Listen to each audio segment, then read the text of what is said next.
여러분, 완전 자율주행이라는 이름이 붙은 소프트웨어가 있잖아요. 거기에 1,000만 원이 훌쩍 넘는 돈을 지불하고도 정작 운전석에 앉으면 한시도 눈을 떼지 못하고 핸들에 손을 딱 얹고 있어야 한다면 어떤 기분이 드실 것 같나요? 약간 속았다는 느낌이 들 수도 있겠죠. 세상에서 제일 똑똑하다는 인공지능 운전기사를 비싼 돈 주고 고용해놨는데 맞아요. 고용해놓고 정작 사람이 그 기사가 운전하는 걸 일거수일투족 다 감시해야 하는 그런 모순적인 상황인 거잖아요.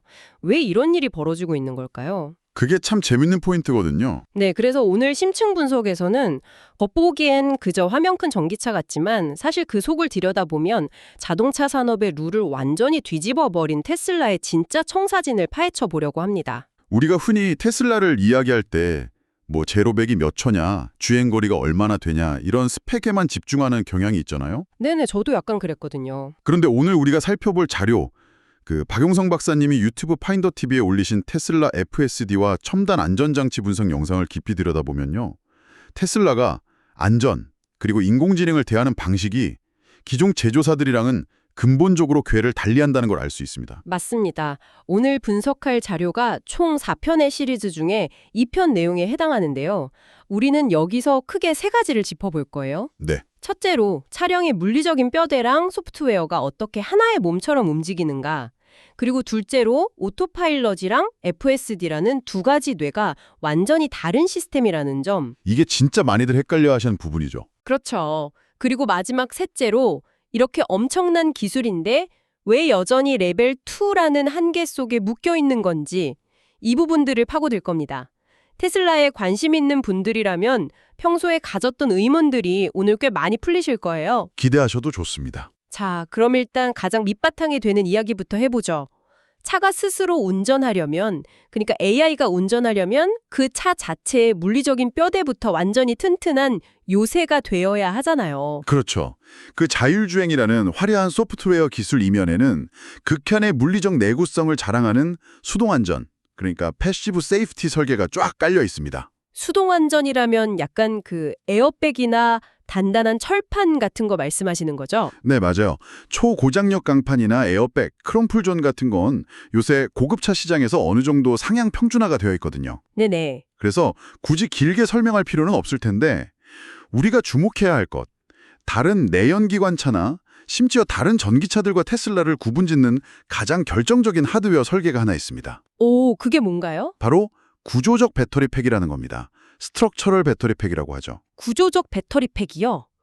보통 전기차 배터리라고 하면 그냥 차체 바닥에 텅 빈 공간을 만들어 놓고 거기에 무거운 건전지 팩을 얹어 놓는 그런 개념으로 생각하잖아요. 저만 그렇게 생각하는 거 아니죠? 아니에요. 전통적인 방식이 다 그랬어요. 그렇게 생각하시는 게 당연합니다. 하지만 테슬라는 수백 킬로그램에 달하는 이 거대하고 무거운 배터리 팩을 단순히 에너지를 담는 통으로만 쓰지 않았어요. 통이 아니라면요? 배터리 팩 자체를 차체의 강성을 유지하는 골조의 일부로 아예 통합시켜버린 거죠. 아, 잠깐만요. 그러면 약간 그 구두상자 비유 같은 거네요. 뚜껑이 열려있는 빈 구두상자는 양 옆으로 힘주면 쉽게 비틀어지잖아요. 네, 훌렁훌렁하죠. 근데 그 상자에 뚜껑을 꽉 닫고 테이프로 밀봉해버리면 엄청나게 단단해지는 거? 약간 그런 원리인가요? 와, 아주 적절한 비유입니다. 배터리가 차체의 하부를 완전히 꽉 잡아주는 물리적 뼈대 역할을 해버리니까 차가 꼬이거나 비틀어지는 비틀림 강성이 극단적으로 높아집니다. 대박이네요. 게다가 이 무거운 쇳덩어리가 차량의 가장 밑바닥에 넓고 평평하게 쫙 깔려 있잖아요. 그렇죠. 배터리니까요. 이게 뭘 의미하냐면 무게중심이 스포츠카보다도 낮아진다는 겁니다. 물리적으로 측면에서 엄청난 충격을 딱 받아도 차가 옆으로 대굴대굴 구르는 전복 사고가 일어날 확률이 기하급수적으로 떨어져요. 아하, 가장 무거운 무게추가 바닥에서 차를 꽉 끌어당기고 있으니까요. 정확합니다. 그러니까 물리적인 맷집이나 밸런스부터가 이미 일반적인 자동차의 한계를 벗어났다는 거군요. 네, 패시브 세이프티가 그만큼 탄탄하다는 거죠. 하지만 제 생각엔 아무리 맷집이 좋아도 주먹이 날아올 때 피하지 못하고 다 맞아야 한다면 그건 그냥 엄청난 튼튼한 샌드백일 뿐이잖아요. 그렇죠. 맞고 버티기만 하는 건 한계가 있죠. 여기서 바로 테슬라가 자랑하는 능동안전, 액티브 세이프티 시스템이 개입하는 거군요. 네. 그 지점이 바로 테슬라가 자동차를 하드웨어와 소프트웨어의 통합 유기체로 바라보고 있다는 결정적인 증거입니다. 충돌을 몸으로 버티는 게 수동안전이라면 아예 충돌 자체를 무효화시키는 거, 피하는 게 능동안전이죠. 자동 긴급 제동이나 차선 이탈 방지 같은 기능들이요. 맞습니다. 근데 핵심은 테슬라가 라이다나 레이더 같은 값비싼 기계식 센서들을 다 떼어버리고 오직 카메라의 시각 정보만을 활용하는 비전 온리 방식을 고집한다는 데 있어요. 아, 비전 올리. 사실 그 비전 올리 방식 때문에 초창기에 논란도 엄청 많았잖아요. 비가 오거나 눈이 오면 카메라 렌즈가 가려져서 무용지물이 될 텐데 왜 굳이 잘 쓰던 레이더를 버리느냐고요. 네, 그 당시에 비판이 많았죠. 저도 솔직히 궁금했거든요. 카메라 8개가 세상을 보는 방식이 도대체 어떻게 기존의 기계적 센서를 압도한다는 건가요? 이게 진짜 중요한 포인트인데요. 기계적인 센서, 그러니까 레이더 같은 건 단순히 내 앞 50m에 장애물이 있다. 이런 거리 정보만 줍니다. 점으로만 보는 거죠. 삐빅 앞에 뭐가 있다 이 정도만요. 네. 하지만 테슬라의 8개 카메라는 주변 360도의 시각 데이터를 초당 수십 프레임씩 쫙 빨아들여서 거대한 AI 신경망으로 보냅니다. 신경망이요? 이 신경망은 픽셀들의 움직임을 분석해서 단순히 앞에 물체가 있다는 걸 넘어섭니다. 저 물체가 보행자이고 지금 핸드폰을 보면서 무단횡단을 하려고 도로 쪽으로 몸을 약간 기울이고 있다. 이런 상황의 맥락까지 실시간으로 파악해버려요. 와, 그러니까 레이더가 그냥 점을 본다면 카메라는 그 전체적인 상황을 이해한다는 거네요? 맞아요. 컨텍스트를 읽는 거죠. 이거 약간 사람 몸이랑 똑같네요. 차체 바닥에 구조적 배터리팩이 엄청나게 단단한 골격과 근육이라면 8개의 카메라와 AI 신경망은 세상의 위험을 미리 감지하고 근육의 수축 명령을 쫙 내리는 예민한 시신경과 뇌 역할을 하는 거네요. 완벽한 정리입니다. 게다가 이 반사신경은 시간이 지날수록 점점 더 진화해요. 차를 샀는데 성능이 진화한다고요? 아, 무선 소프트웨어 업데이트 말씀이시죠? OTA 기능. 네, 맞습니다. 전 세계 수백만 대의 테슬라가 도로를 실제로 물리적으로 굴러다니잖아요. 그러면서 겪은 수많은 아찔한 상황들, 예를 들어 갑자기 끼어드는 오토바이나 사각지대에서 튀어나오는 야생동물, 이런 엄청난 엣지 데이터들이 테슬라 중앙 서버로 다 모입니다. 진짜 도로에서 벌어지는 날것의 데이터들이네요. 그렇죠. 이 데이터를 바탕으로 위험을 예측하는 신경망이 밤낮으로 훈련되고 그 더 똑똑해진 뇌가 다시 내 차로 무선으로 다운로드되는 거예요. 야, 그러니까 차를 산 순간이 내 차가 가장 멍청한 순간이고 탈수록 나의 안전방어막이 업그레이드 되는 생태계가 이미 구축된 거군요. 네, 차가 계속 성장하는 거죠. 하드웨어 뼈대 위에 끊임없이 진화하는 소프트웨어 반사신경을 덮어 씌웠다. 자, 그럼 여기서 자연스럽게 다음 의문이 생깁니다. 이 완벽한 요새를 실제로 운전하는 주체에 대한 이야기인데요. 네, 아주 흥미로운 주제죠. 저도 그렇고 많은 분들이 오토파일럿이랑 FSD를 약간 그냥 버전 1, 버전 2 이런 업그레이드 개념으로 생각하거든요. 그냥 돈 더 내면 기능 추가되는 거 아니야? 하고요. 하하, 그렇게 오해하시는 분들이 정말 많아요. 근데 완전 다릅니다. 네, 자료를 보니까 이 둘은 아예 태생부터가 철학 자체가 다른 시스템이라고 나오더라고요. 그 오해를 바로잡는 게 테슬라 AI를 이해하는 진짜 핵심입니다. 결론부터 딱 말씀드리면요. 오토파일럿과 FSD는 같은 눈, 그러니까 카메라랑 같은 컴퓨터 칩을 똑같이 공유합니다. 하지만 세상을 인식하고 결정을 내리는 방식 자체가 완전히 달라요. 아, 하드웨어는 똑같은데 방식이 다르다. 약간 스마트폰에 비유하자면요. 기계는 똑같은 아이폰인데 그 안에서 돌아가는 앱이 하나는 정해진 수식만 딱딱 푸는 계산기 앱이고 다른 하나는 수천만 가지 앞날을 내다보는 알파고 앱이 깔려 있다. 이런 뜻인가요? 비유가 아주 정확합니다. 딱 그겁니다. 오토파일럿은요. 고속도로같이 아주 구조화된 도로 환경에 맞춰진 고급 운전자 보조 시스템이에요. ADS라고 하죠. 고속도로는 솔직히 변수가 적잖아요. 맞아요. 차선이 뚜렷하고 모두가 같은 방향으로 달리고 신호등이나 무단횡단하는 사람도 없죠. 명확한 환경입니다. 그래서 오토파일럿의 뇌는 수많은 규칙들, 만약에 이렇다면 저렇게 해라 라는 if and then 코드로 짜여 있어요. 아, 룰 베이스 방식이군요. 그러니까 만약 왼쪽 차선이 1m 앞으로 다가오면 그러면 핸들을 오른쪽으로 2도 꺾어라 이런 식의 명령어들이 수천 수만 개 쌓여 있는 거네요. 네, 인간 프로그래머가 고속도로에서 일어날 수 있는 상황들을 미리 다 예상해서 규칙을 일일이 짜는 거죠. 근데 문제가 하나 있습니다. 고속도로를 벗어나면요? 네. 이 차가 고속도로 톨게이트를 딱 빠져나와서 복잡한 도심으로 진입하는 순간 이 규칙 기반의 뇌는 사실상 먹통이 되기 쉽습니다. 그렇죠. 도심은 규칙의 세계가 아니라 완전 변수의 세계니까요. 신호등 없는 교차로에서 앞차가 갑자기 콱 브레이크를 밟거나 배달 오토바이가 역주행으로 튀어나오는 상황을 프로그래머가 코드로 다 짤 수는 없잖아요. 불가능하죠. 오토바이가 45도 각도로 시속 30km로 다가올 때는 핸들을 3.5도 틀어라. 이렇게 코딩하는 건 사람이 할 짓이 못 돼서. 네, 그래서 그 한계를 돌파하기 위해 테슬라가 FSD에 도입한 새로운 패러다임이 있습니다. 그게 바로 엔드-투-엔드 신경망입니다. 엔드 투 엔드요? 말이 끄르르 끝에서 끝까지라는 뜻인데 구체적으로 어떤 원리인가요? 기존의 그 규칙 기반 코딩이랑은 어떻게 다른 건가요? 기존 시스템은 모듈화가 되어 있었어요. 카메라가 차선을 인식하는 모듈이 따로 있고 앞차와의 거리를 계산하는 모듈, 또 어떻게 움직일지 계획하는 모듈, 그리고 마지막으로 핸들과 브레이크를 조작하는 제어 모듈까지. 단계가 엄청 많네요. 네, 이 단계를 프로그래머가 중간에서 하나하나 다 연결해줘야 했어요. 하지만 엔드-투-엔드 방식엔 이 골치 아픈 중간 과정을 모두 날려버립니다. 오, 그럼 어떻게 바로 가나요? 카메라로 들어온 픽셀 데이터, 즉 시각 정보를 거대한 인공지능 신경망에 그냥 통째로 밀어넣습니다. 그러면 그 신경망이 알아서 쫙 판단해서 핸들 꺾기, 가속 페달 밟기라는 최종 결과값을 바로 뱉어내는 거죠. 잠깐만요. 진짜요? 그럼 중간에 여기가 차선이고 저기가 앞차니까 속도를 줄여라 라고 가르쳐주는 코드가 아예 없다는 건가요? 네, 단 한 줄도 없습니다. 와, 대박이네요. 대신에 그 신경망을 얼마나 똑똑하게 만드느냐가 승부처가 되는데 테슬라는 여기서 진짜 획기적인 방법을 택했어요. 인간의 행동 자체를 통째로 학습시키는 겁니다. 인간의 행동을요? 운전하는 모습을요? 네, 전 세계 수백만 명의 테슬라 운전자들이 복잡한 도심에서 운전하면서 만들어낸 영상 데이터가 있잖아요. 그러니까 이런 난해한 교차로에서는 사람들이 브레이크를 살짝 밟고 고개를 돌려 눈치를 보다가 틈이 딱 보이면 엑셀을 밟더라 하는 그 찰나의 패턴과 감각 자체를 AI에게 먹이는 겁니다. 와, 이거 진짜 흥미롭네요. 그러니까 오토파일럿은 교통법규책을 달달 외워서 운전하는 모범생이라면 FSD는 수백만 명의 베테랑 택시기사들 어깨 너머로 운전의 짬바라고 하죠. 그 눈치랑 감각을 직접 흡수해서 운전하는 천재적인 모방꾼이라는 거네요. 와, 운전의 짬바, 정확한 표현입니다. 진짜 그래요. 그래서 이번 자료에 언급된 최근 FSD 버전 14 업데이트가 업계에서 그렇게 큰 반향을 일으킨 겁니다. 아, 버전 14가 그렇게 달라졌나요? 네, 철저하게 인간 운전자의 데이터를 학습하는 행동 중심 AI로 완전히 전환됐거든요.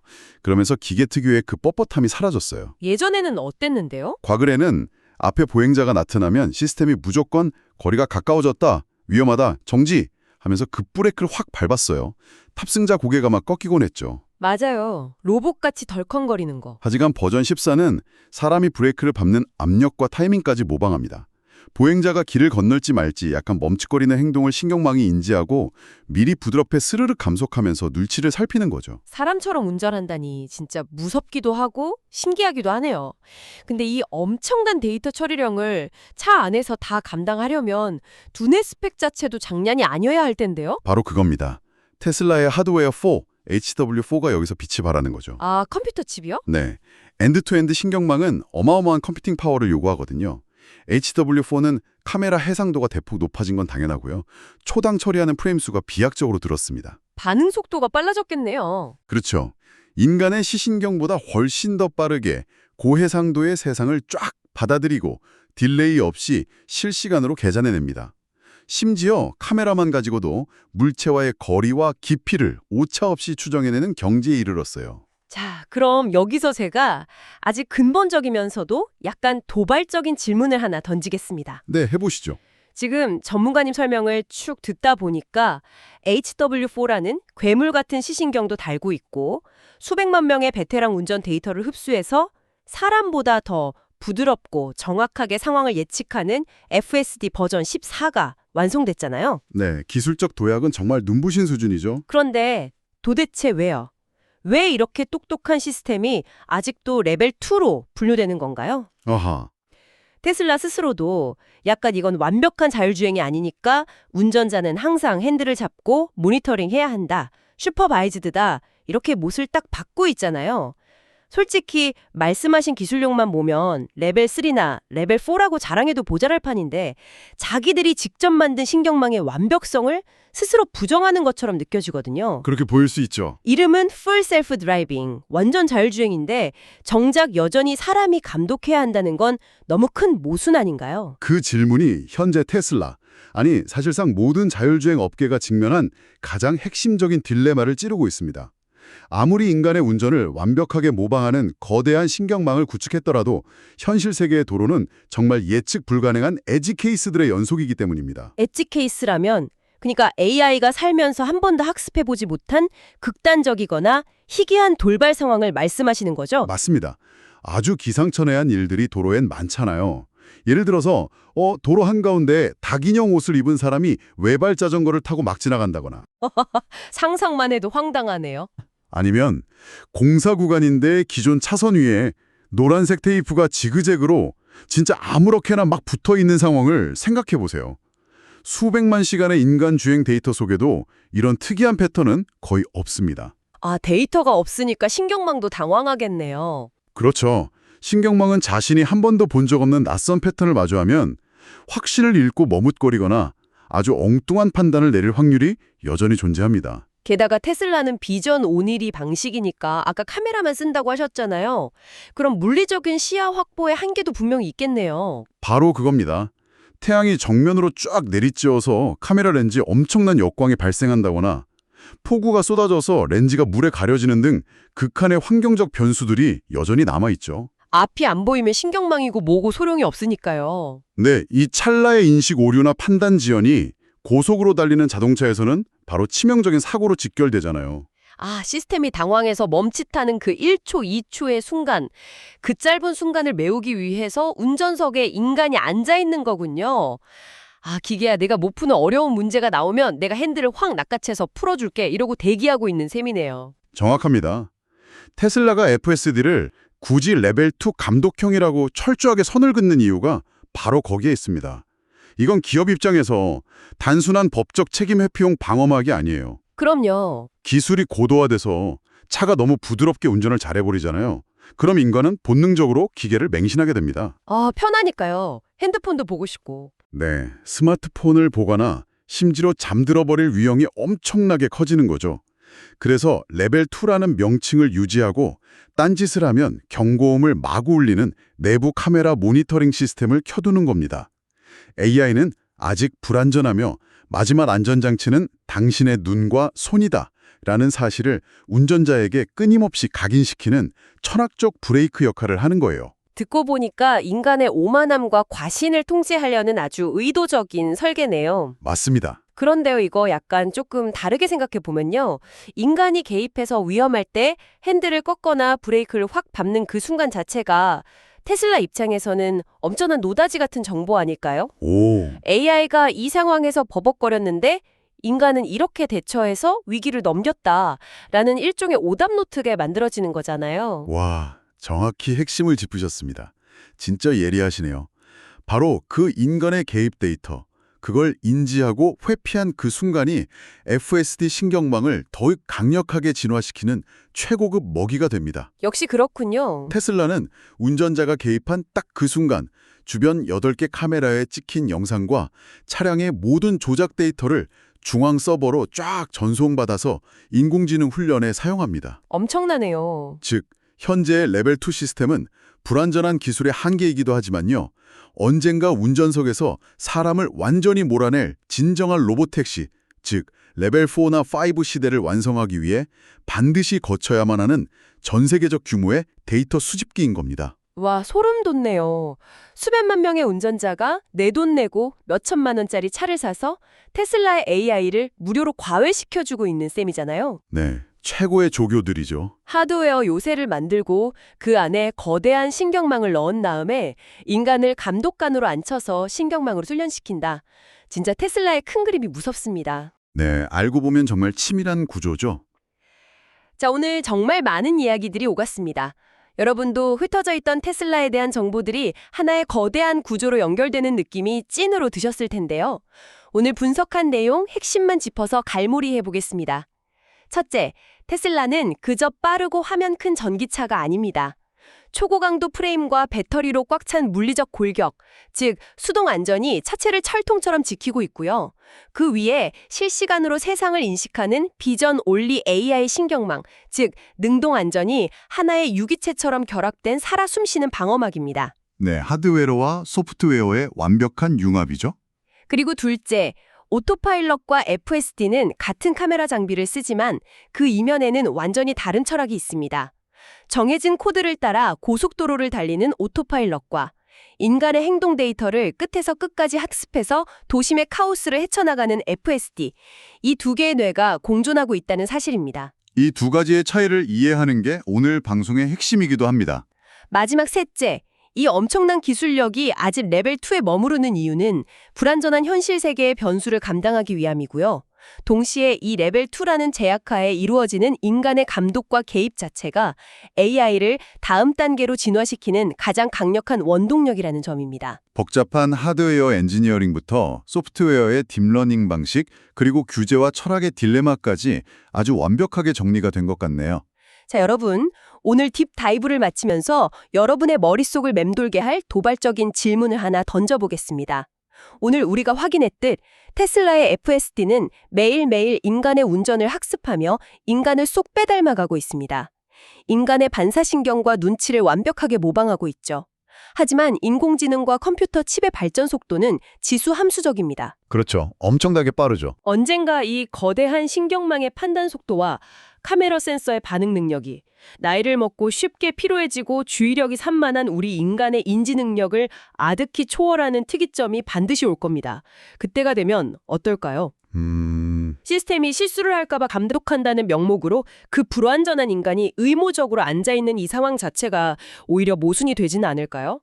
인간의 굼뜬 반사신경이 오히려 AI의 반응 속도를 따라가지 못해서 사고를 유발하는 상황. 즉, 인간의 개입 자체가 도로 안전의 가장 큰 병목 현상으로 전락해버리는 역전의 순간 말입니다. 그 순간이 오면 우리는 기꺼이 운전대를 기계에게 온전히 넘겨줄 수 있을까요? 오늘 방송이 끝나고 도로에서 테슬라 차량을 마주치신다면요.